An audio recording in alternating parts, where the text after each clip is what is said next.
Hello students, मैं हूं कैलाश कुमार सोलंकी। आपका मेरे यूट्यूब चैनल बायोलॉजी बाय के सोलंकी में हार्दिक स्वागत है। हम RPSC first grade, RPSC second grade science, REET level 2 और लैब असिस्टेंट के लिए एनसीईआरटी बेस्ड इम्पोर्टेंट क्वेश्चन की एक सीरीज चला रहे हैं। तो कल हमने सेल बायोलॉजी शुरू की थी। सेल बायोलॉजी के फर्स्ट पार्ट के अंदर हमने कुछ इम्पोर्टेंट क्वेश्चन देखे थे।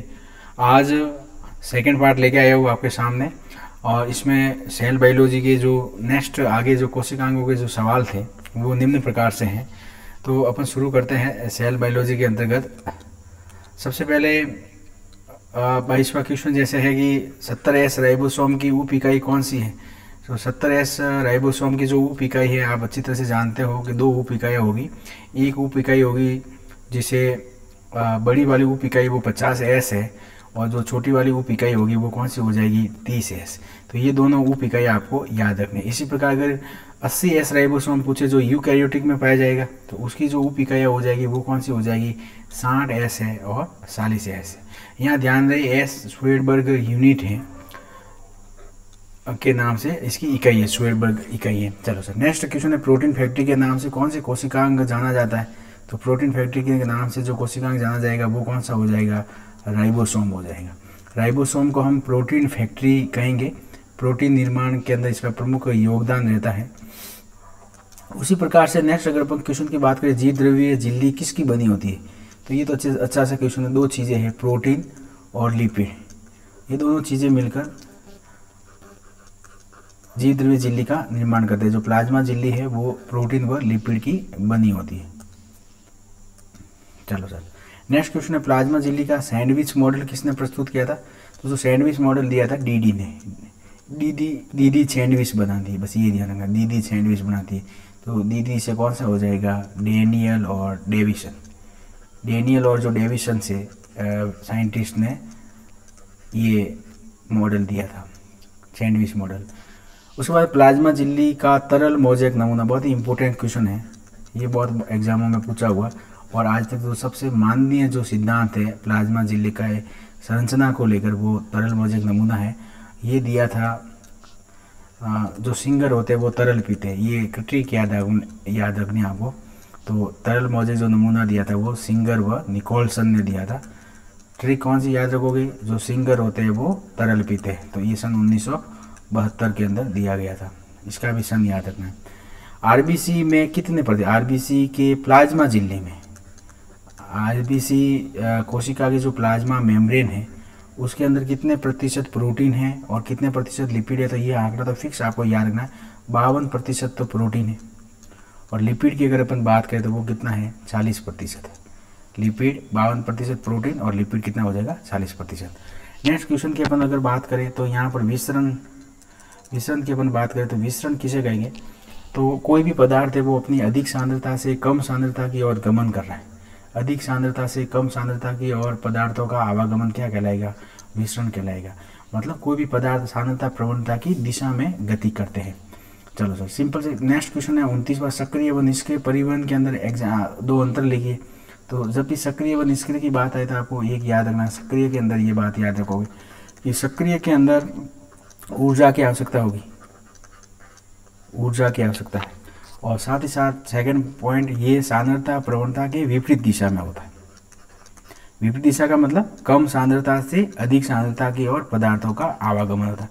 तो सांद्रता प्रवणता की विपरीत दिशा के अंदर ये होगा, विपरीत में होगा। और निष्क्रिय का उल्टा हो जाएगा, निष्क्रिय परिवहन के अंदर ऊर्जा की आवश्यकता नहीं होगी और पदार्थों का जो परिवहन है वो सांद्रता प्रवणता की दिशा, अर्थात अधिक सांद्रता से कम सांद्रता की ओर पदार्थ का गमन होगा। नेक्स्ट क्वेश्चन है परासरण किसे कहेंगे, ऑस्मोसिस किसे कहेंगे। तो जल के अणुओं का, ये आपको याद रखना, विलायक या जल के अणुओं का अधिक सांद्रता से कम सांद्रता की ओर जाना, अधिक से कम की ओर, ये कम सांद्रता है। तो जल के अणु अधिक सांद्रता से कम सांद्रता की ओर जाते हैं। और बीच में कौन सी झिल्ली होनी चाहिए, अर्धपारगम्य झिल्ली होनी चाहिए।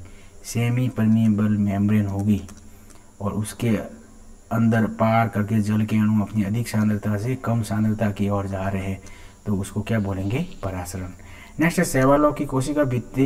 ये कोशिका की जगह कोशिका भित्ति किसकी बनी होती है?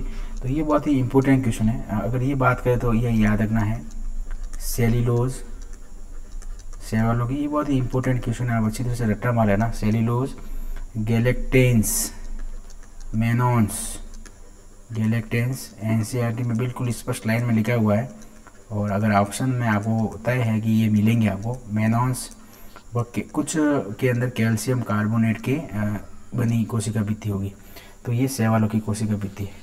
नेक्स्ट बात करके कवकों की कोशिका भित्ति किसकी बनी होगी? तो कवकों की कोशिका भित्ति की अगर बात करें तो याद करो, कवकों की कोशिका भित्ति किसकी बनी होती है? काइटिन की। काइटिन व पॉलीसैकेराइड, ये दो ऑप्शन आपको याद रखने हैं। अगर दोनों ऑप्शन हैं तो दोनों जाएंगे, केवल काइटिन है तो काइटिन आंसर देना है, तो ये आपको ध्यान रखना है, काइटिन व पॉलीसैकेराइड। मध्य पटलिका, ये ध्यान रखो। पहले मध्य पटलिका क्या होगी? जैसे कि कोई भी कोशिका है, कोशिका के ये दो कोशिका है, दो कोशिकाओं की मध्य जोड़ने वाली एक परत होगी कोशिका भित्ति की, तो कोशिका भित्ति की ये मध्य पटलिका कहलाएगी। तो ये किसकी बनी होती है? तो ये ध्यान रखना, मध्य पटलिका बनी होगी कैल्शियम पैक्टेट, और उसके अलावा एक और इम्पोर्टेंट पदार्थ है मैग्नीशियम पैक्टेट की बनी होती है। तो ये भी बहुत अच्छा क्वेश्चन है। मध्य पटलिका, जिसको पादप सीमेंट के नाम से जानते हैं, दो कोशिका को जोड़ने का काम करती है, इस कारण इसको पादप सीमेंट भी कहा जाता है। तो नेक्स्ट क्वेश्चन भी अपना यही है, पादप सीमेंट के नाम से किसे जाना जाता है? तो मध्य पटलिका को जाना जाता है। किसकी बनी होगी? तो कैल्शियम पैक्टेट व मैग्नीशियम पैक्टेट की बनी होगी। नेक्स्ट क्वेश्चन है प्लाज्मोडेस्माटा, डेस्माटा का कार्य लिखो। तो ये कोशिका भित्ति के अंदर पाए जाएंगे। कोशिका भित्ति के अंदर पाए जाने वाली संरचनाएं हैं जो दो कोशिकाओं के जीव द्रव्य को आपस में जोड़े रखने का काम करती है। तो दो कोशिकाओं के जीव द्रव्य को संपर्क बनाए रखना, तो ये पादप कोशिका के अंदर देखने को मिलते हैं। प्लाज्मोडेस्माटा की बात करें, स्पेशल पादप कोशिकाओं का ये अंदर पाए जाएंगे। चलो सर, नेक्स्ट क्वेश्चन आएंगे भी, निम्न में से अंतजिल्लिका तंत्र का भाग कौन सा है? ये क्वेश्चन 36वां क्वेश्चन इंपॉर्टेंट है। तो पहले तो अपने को अंतजिल्लिका तंत्र का मतलब आना चाहिए कि अंतजिल्लिका तंत्र होता क्या है। अंतजिल्लिका तंत्र का मतलब वे कोशिकांग जिनके कार्य एक दूसरे से संबंधित होते हैं, उनको अपन अंतजिल्लिका तंत्र के अंतर्गत लेते हैं। अब किस किस के संबंधित है? एंडोप्लाज्मिक रेटिकुलम, अंतःप्रतिज जालिका, लाइसोसोम, गोल्जी काय और रिक्तिका। ये जो चार कोशिकांग हैं, इनको अंतजिल्लिका तंत्र का भाग मानते हैं, क्योंकि ये दोनों एक दूसरे, इनके कार्य एक दूसरे से जुड़े हुए होते हैं।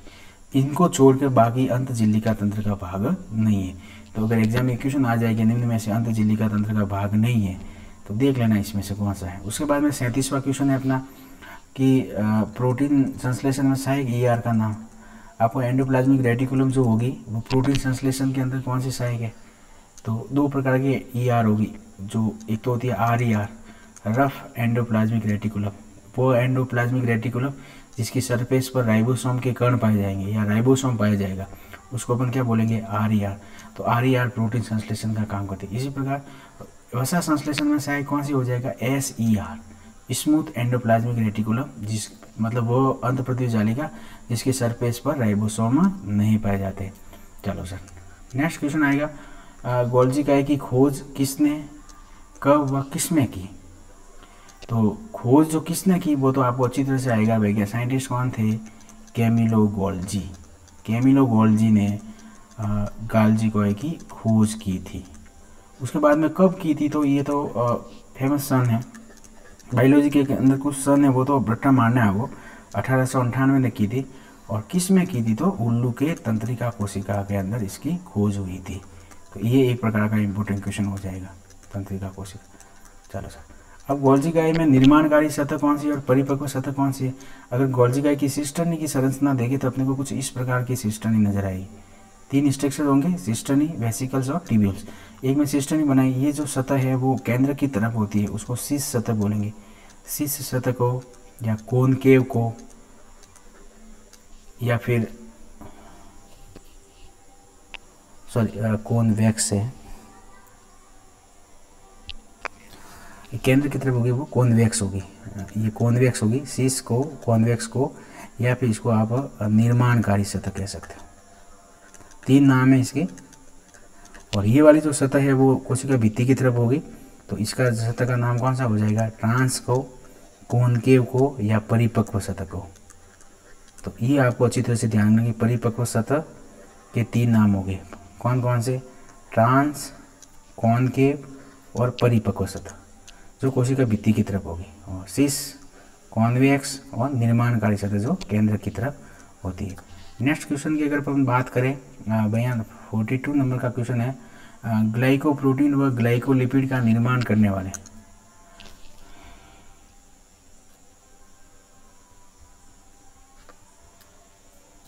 तो ग्लाइकोप्रोटीन व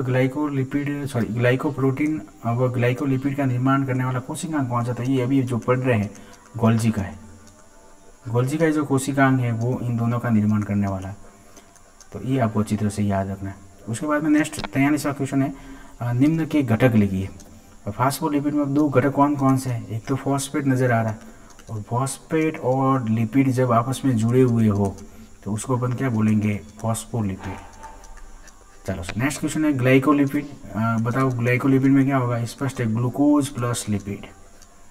ग्लूकोज और लिपिड जब जुड़े हुए होंगे तो उसको अपन क्या बोलेंगे, ग्लाइकोलिपिड। और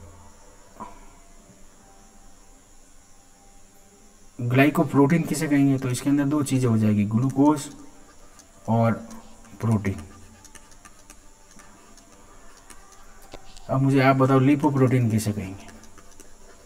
अभी इसका आंसर आप ढूंढ के रखना, लिपोप्रोटीन क्या है, नाम से स्पष्ट है लिपोप्रोटीन। तो ये थी आज के क्वेश्चन। अगली क्लास के अंदर हम इसके नेक्स्ट क्वेश्चन को हल करेंगे। Thank you.